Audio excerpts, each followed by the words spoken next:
I think it's fascinating to see that each president had his own style and, in a sense, his own goals and direction, and he left his stamp on this institution. You go clear back to W.C. Hanawalt, one of the earliest ones. You know, he took over at the time that the college was closed and sort of rebuilt it and kept it going.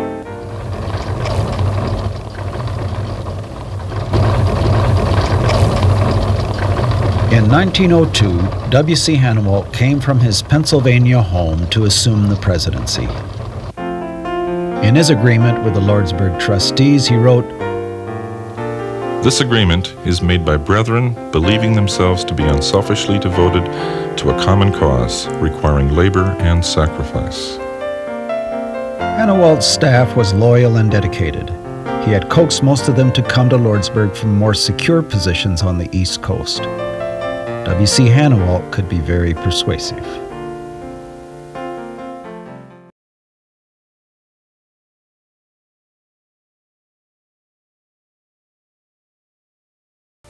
Hanawalt kept very careful records of all the dealings with the Pacific Land Development Company. He planned for the college's future by purchasing 20 acres of land adjacent to the hotel building. He not only meant for the college to survive, but to also grow.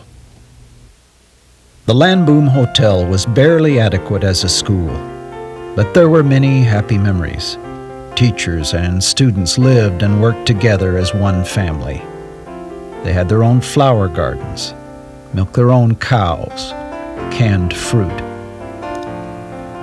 Hanawalt's father built an outdoor oven across the street in a eucalyptus grove. The smell of fresh bread baking would remain a vivid memory. His fondest memory would be of the students. He had versed them well in the 3 R's: respect, responsibility, and religion. When W.C. Hanawalt resigned, it closed the chapter on one of the most dramatic periods in the school's history. He took special pride in the fact that he had saved the college when many felt the doors would not remain open. In April 1908, the Church of the Brethren became the owners of Lordsburg College. It was time to pass the hotel building key over to the new administration, and time, as he had done every morning of his 7-year presidency, to look out on the campus with hope for the new day.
brothers build this house, the contractors?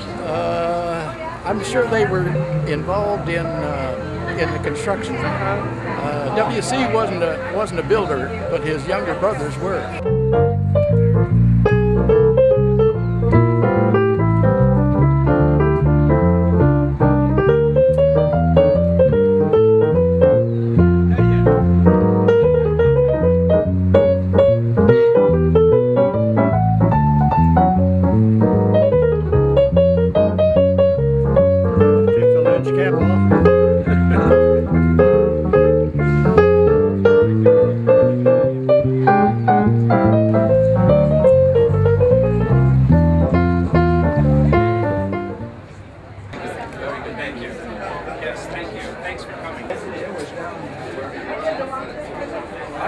I saw it. I knew it. And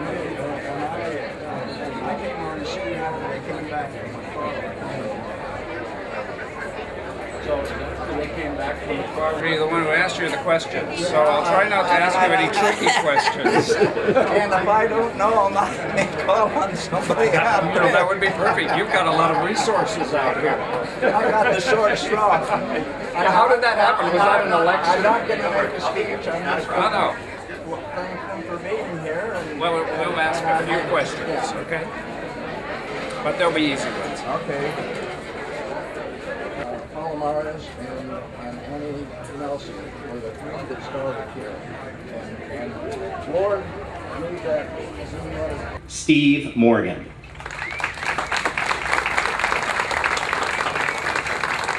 Thank you to everyone who's here today. The Hanawalt House is named after really W.C. Hanawalt, and if it hadn't been for W.C. Hanawalt, none of us would be gathered here today, and I wouldn't be here. And I want to tell you a short story about W.C. Hanawalt. In 1901, Lordsburg College closed because of serious financial problems. So if you think we have a tight budget now, you can imagine what it was in 1901 when they had to close the doors. And the Church of the Brethren put out an advertisement in Church of the Brethren publications across the country, suggesting that if anyone wanted to come to Laverne, Lordsburg at that time, to reopen Lordsburg College, they would be welcome to do that. Well, there was a man in Pennsylvania who was a school administrator, and his name was W.C. Hanawalt, and he thought it sounded like a brilliant idea to come west and give that a try. So he asked his school board if he could have a year's leave of absence and come to California to reopen Lordsburg College. Along the way, he picked up some young women. He stopped? Well, wouldn't we all like to do that? These women were going to have a mission. WC was an upstanding Church of the Brethren member. I want to remind you of that. And these women were going to be both students and teachers at Lordsburg College when he reopened it. He happened to stop in Elgin, Illinois. Elgin, Illinois was the headquarters for the Church of the Brethren.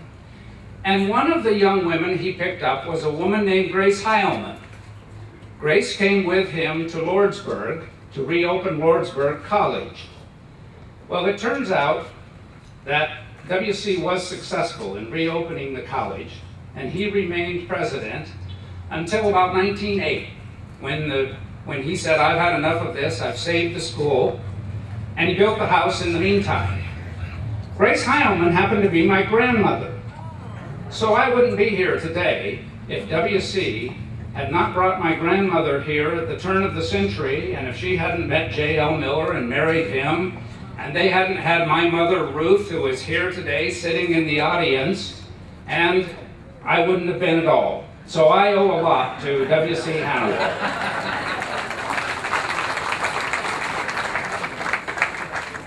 That's really the story of WC. He did save the institution, he reopened it, and we've been open ever since. Also, I remember when Pearl Hanawalt lived in this house. When I was an undergraduate student, she still lived here. She still tended the garden and worked in the yard, and we would see her out here working. We bought this house, the university bought this house in 1973 from Pearl Hanawalt's estate We paid about $45,000 for the house. I don't know the original cost of construction, but I think we've invested somewhere in the neighborhood of $1.2 million in the restoration of this facility. So there has been inflation over that period of time. Lots of people have been responsible for refurbishing this house and restoring it to what you will see today when you go inside. I particularly want to thank the Brager family, and are they standing somewhere here? And Paul Brager, Paul is here, and his family. We've got Paul, Art, Steve, and the project superintendent, Raul Cardenas. He's the guy who really did the work. We know that the Bragers came around once in a while, kind of looked it over, but Raul was the one who was here all day, every day, making sure that the details were correct. And that's just kind of a Brager trait. They do fabulous work.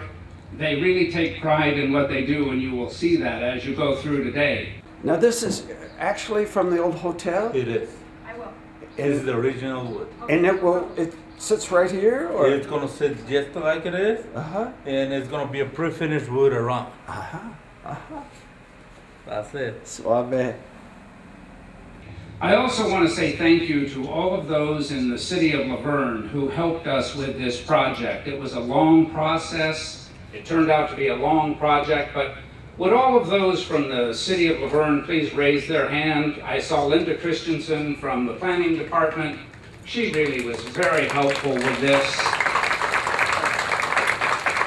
It's just another indicator of the great partnership we have with the city of Laverne, and we have appreciated the cooperation with this house and with the many other projects that we have pursued jointly.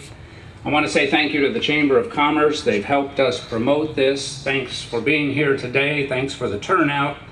I want to thank some of our own people here at Laverne who have put a lot into this. Roger Hardy has helped us with this project. David Cook and Chip West and Dorothy Joines have really spent an enormous amount of time putting this house together. I see Deborah Dacey out here. She also has helped us from purchasing. They actually went out and bought a lot of the things, put them in this house with their own hands, and have really put a lot into restoring the house to what we see today. So my thanks to all of those from the university and all the rest of you. I see Rufus Turner here. Rufus was the architect early on to help us put this plan together to restore the Hanawalt House. Anyone who was a part of this project, would you just raise your hand if you had anything to do with this? Brian Worley is over there. Look at all the people it took. We thank you very much. You worked as a great team. Well, I'm not a Hanawalt, but I feel like I'm almost a Hanawalt. But we have a real Hanawalt sitting over here today. How many of you out in the audience can claim that you're relatives of the Hanawalt family?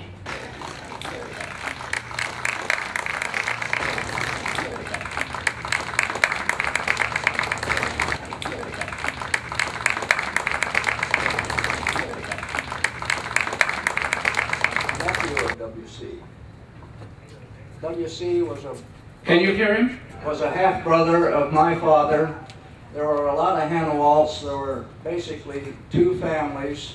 My grandfather had 9 children in the first family, and when his first wife passed away, he had a lady come to help him with the family, and he married her and had 9 more children. So, oh my goodness. No wonder he brought 4 women with him. This is a prolific family. When the Hanawalts came out here, it was basically the younger family, although some of the older children eventually found their way out here. So growing up, did you have a chance to go in this house and be in this house? I was in this house once or twice as a child, but I have not very many memories of it. My older brothers know more about it, but I drew the short straw, and that's why I'm up here. Now, as I understand it, a couple of the Hanawalt brothers that are a part of this house. My father, Ross Hanawalt, and his brother, Russell Hanawalt, had a block making machine, and they actually made the blocks for this house. Also, there are 2 other houses built on this same style, one down in Chino, it's no longer in existence, and one up in McFarland, and it's still in existence, and they were made out of cement blocks as well. Where was that block making machine? Was it here in Laverne? Well, the last I remember, it was stored on the north side of our barn at the end of 2nd Street, and I don't know what happened to it. It might have been sold at the sale in Chino or someplace else. My father and Russell made a lot of cement blocks. There are some homes over in San Dimas that are made out of these blocks. They're not this color, they're more cement color. And if you drive around town and see any blocks with this kind of design on the side in the foundations or in the pillars, they were probably made by those two brothers.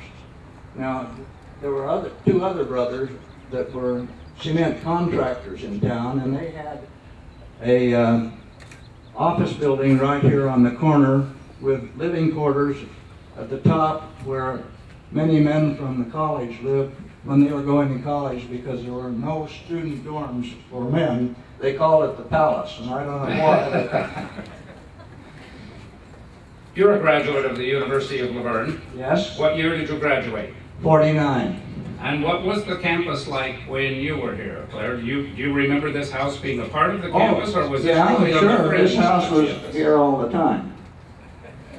And what other buildings were here that you recall? Well, when I first started here, when I first started working at the college, I worked at the college one summer when I was starting, but it took me a few years to get through college. But I remember in 42, I painted the floors in Miller Hall, and the whole block north of Miller Hall was nothing but a hayfield that my father put out to oats, and we baled the hay. On the corner there was a Texaco station run by Jones, but that was the only building in that whole area. This used to be out here when they tore down the original building that housed the college. The city took it over, and it was a park when I was growing up as a child. You've seen a lot of changes, haven't you? A lot of changes. Well, Claire, thank you very much for joining us. And I'm just curious, how many of you who are Hanawalts graduated from Laverne College or the University of Laverne? You know, without the Hanawalt family, we probably wouldn't be here today at all. You kept us going through many decades. I have 4 children. They all graduated from Laverne, and I have 3 grandchildren that have graduated from That's Laverne. about a perfect record, Claire. Thank you very much. And now I'd like to introduce Galen Beery, who is the president of the Laverne Historical Society. And oh, by the way, he's also a graduate of the University of Laverne. Galen? Ladies and gentlemen, it's a real pleasure to be here and to celebrate with the university and the residents of Laverne the completion of the renovation of this beautiful Hanawalt House. I remember it back since 1949 when my father came to Laverne with his wife and 3 kids, and my father was a professor at the university, and my 2 brothers also graduated from the university. I'm putting that in for a gentleman who loves to point out things like that. Back in 1902, W.C. Hanawalt got off the train right down here at the railroad station, about 2 blocks yonder, and either walked or took a buggy up here to this magnificent old building that housed the college. And it was an interesting time. He built this in his spare time when he wasn't repairing the big university building, the old college building, or teaching classes or taking care of all the kids. It was sort of like a rather large orphanage with all of these students who had come from all over, and they saw him as a father figure. They did a magnificent job for 8 years, or for 6 years, and then he decided that something had happened with the trustees, and he moved on elsewhere and began farming and raising children and so on. He got up to Pennsylvania. He was farmer there for years and finally retired here with his wife. Now, I probably met him, but being a teenager, I don't remember that much about it. I do know that he went over to Pomona and he rented time every week, probably for a half an hour, and he spoke on KPMO about what he believed on church, religion, and the universe, and it was very entertaining to listen to him and know he was one of the men that went down to the church here. We decided back in 2003 that this building was very, very deserving of a bronze marker. And we had a program going with the Historical Society, which was to put bronze markers on many of the distinguished craftsmen and other homes that we have here in Laverne. And we had gotten up to number 19, but frankly, this one should have been the first, but sometimes you aren't organized. And so we ordered a bronze marker. The company's on the East Coast, and they have a very good deal. You can get these markers with a three-way arrangement. The city provides a third, the Historical Society provides a third, and the house owner provides a third, and we put them in place. In 2003, we received a marker for this building, and we were looking forward to having a little get-together about like this, possibly on the day that the Hanawalts arrived here in Laverne, and setting it somewhere near the house. And then one Monday morning, my wife and I read the morning paper and stared in aghast. The noise we heard the day before, the fire engines, was a fire engine group that was out here, and they were taking care of the Hanawalt House, which was devastated.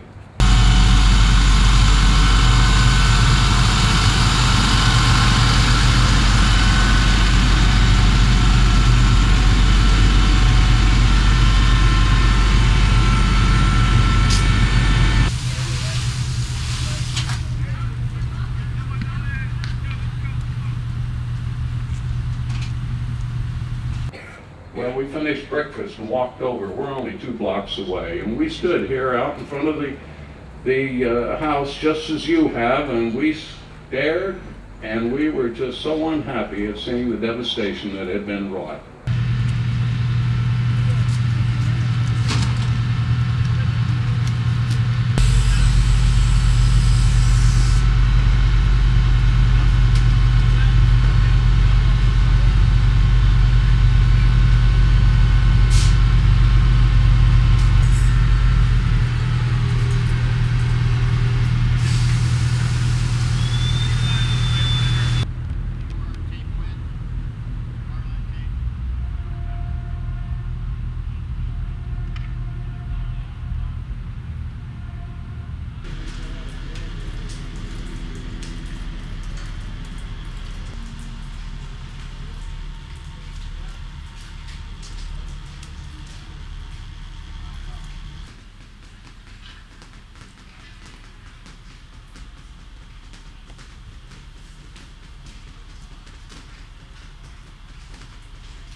The interesting part is there were probably a dozen or more people came up, and we'd start talking.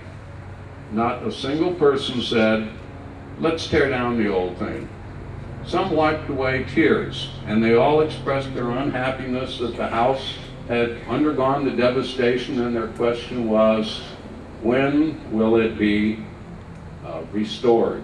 That was the only question.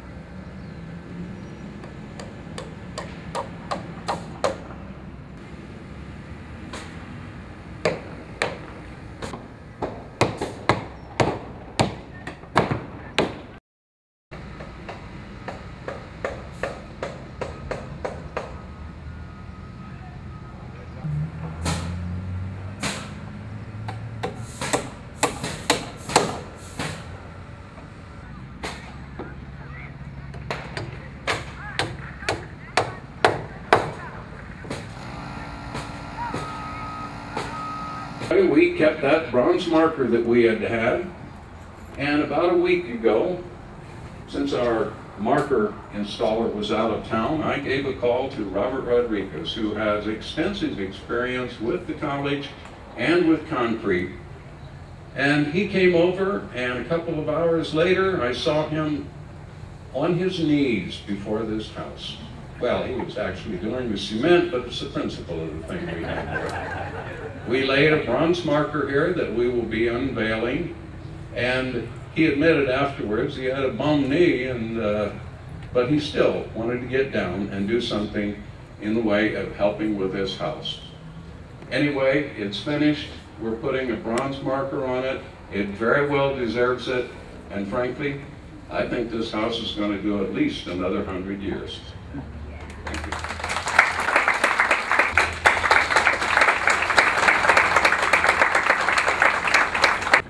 All right, everyone right here. 1, 2, 3. Hold it, please. Whenever you're ready. All right.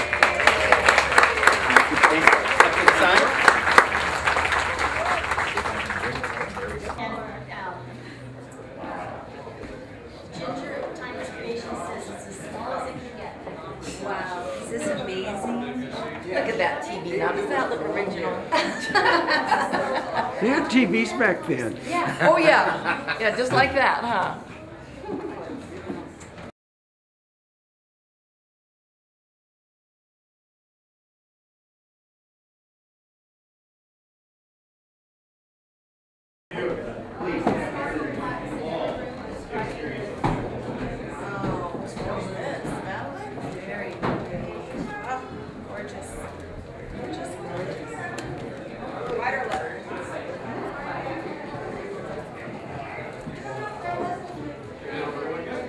Congratulations, Dorothy, for all the work that all of you did on the Hanawalt House. A day of pride. A day of pride. It's very beautiful.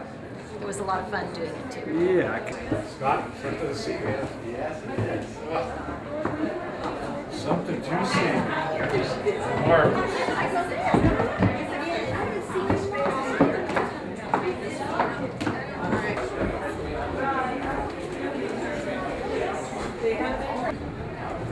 Well, how about this? I caught you. You can't get away. Once again, had you been up in this tower in the early years? And then across the way was the park, right? Across the way was the park, right? Yes. And the old hotel. Was a park. It was a hotel when I was a kid. Well, the hotel was over there first, Yeah. and then they tore it down, and then the city took it over as a park. Yeah, yeah. But when I was growing up as a kid, it was a park, and we didn't have any movie theater in town, and on Saturday nights, the city would show a film, and everybody would come and sit on the grass and watch the movies as family. And they'd change the reels, and, you know. Well, the Hanawalts have their imprint on the little town of Laverne, for sure, wouldn't you say? Well, two of my uncles were contractors, and they built most of the original sidewalks and curbs in town. And when you went around, you would see the imprint H.M. Hanawalt Contractor on a good many of them. There's still one or two left in town. Is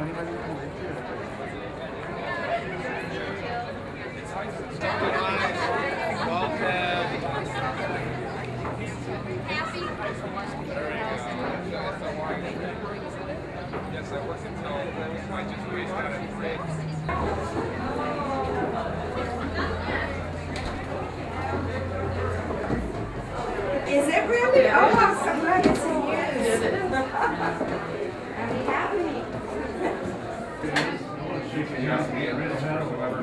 Hi. Nice to see you. Your son called you out and said, "There's my mother right out here in the audience." Yeah, nice to see you. Lots of memories, huh? Yeah.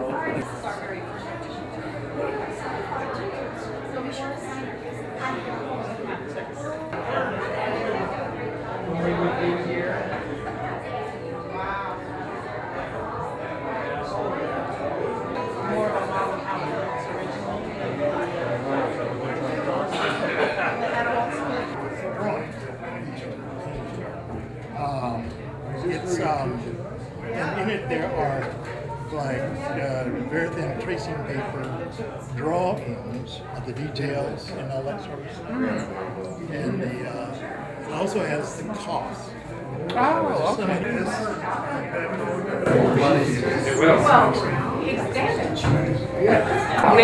Where are you from? Are you local? I live in Riverside right now. Oh, okay. And I went to school at University of Redlands. Okay, that's all right. Bulldogs are good competition for But us. yeah, my mom was a student here at, my mom and her brother were in high school, lived here while they went to high school with Granny and their mom. They all lived here. Their father had died in World War II.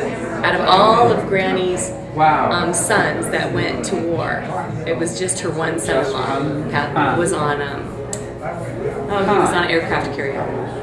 But, so they lived here while they went to Bonita High School.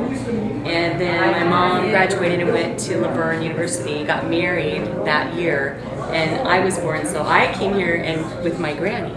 And so Granny babysat me, so I remember playing in here. Where's my kitchen? Wow. That's okay. Well, that's changed. And my pantry. That's changed a little bit. Yeah, but that's okay. It's still beautiful. You guys have done a beautiful job. Which room did you stay in? Since I was being babysat, I was mostly down here in the bottom of the house. I loved playing on that window seat, and Granny had a big circle table, a big oak wooden circular table to fit everybody, but she had a big table right there.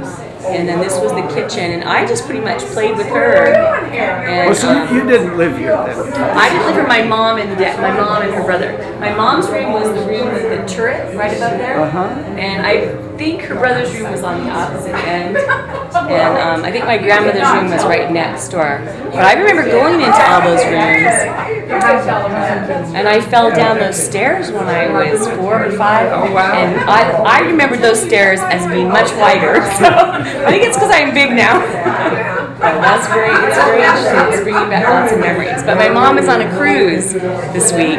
She's in Spain, or I think she's in Rome today. So she said, "Could you please go to the dedication?" So your mother was Hanawalt? My mother, what was her? well, WC, had all those children. Yes. Dorothy was one of his children, Dorothy Gertrude Hanawalt, and that's my mother's mom. Okay. My mom is Nancy York, and so she and John York lived here when they went to high school. Okay. But if you count WC's father, who was also a teacher, he was a teacher, WC was a teacher, my grandmother Dorothy was a teacher, my mother was a teacher, I'm a teacher, my daughter just became a teacher teaching high school. So like 6 or 7 generations. Right. Congratulations on being a part of this grand day. I know, what a wonderful day. Thank you, I'm glad you came. I had somebody watch my class so I could leave early. Well, they... Well,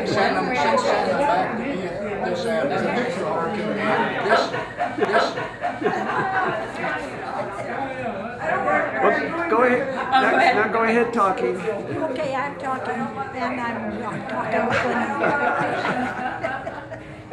So does this, okay, this is for my children. And this is your family page. Right. Do you want another one for my grandchildren? This is the one for my brother your brother Chris. Christopher, Okay. and if he's married and has any children. He's got 5 children. So and this one is for my brother John. John, and if he's married and has any children. He does. Now, and there's another sibling too that wasn't in the book. My sister Susie. I didn't know that. So all can I I just photocopy that and just maybe white out that and put your name?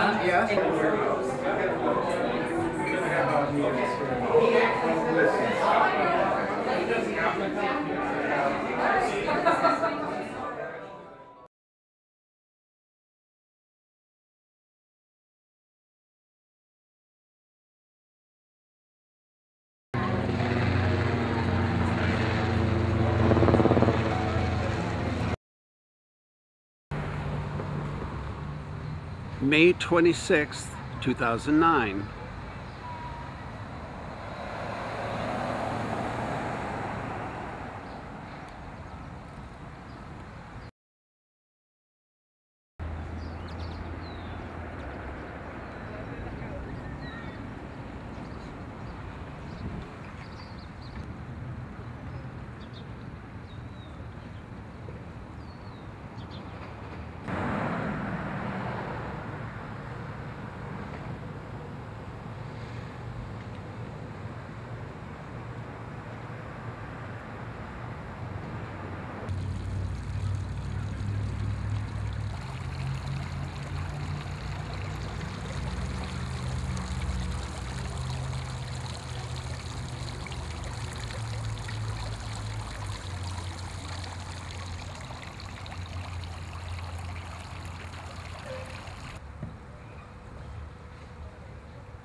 And I really like the old house next to this building. Yeah. I think that's just put the historic landmark over there and the brand new one right here. It's really neat.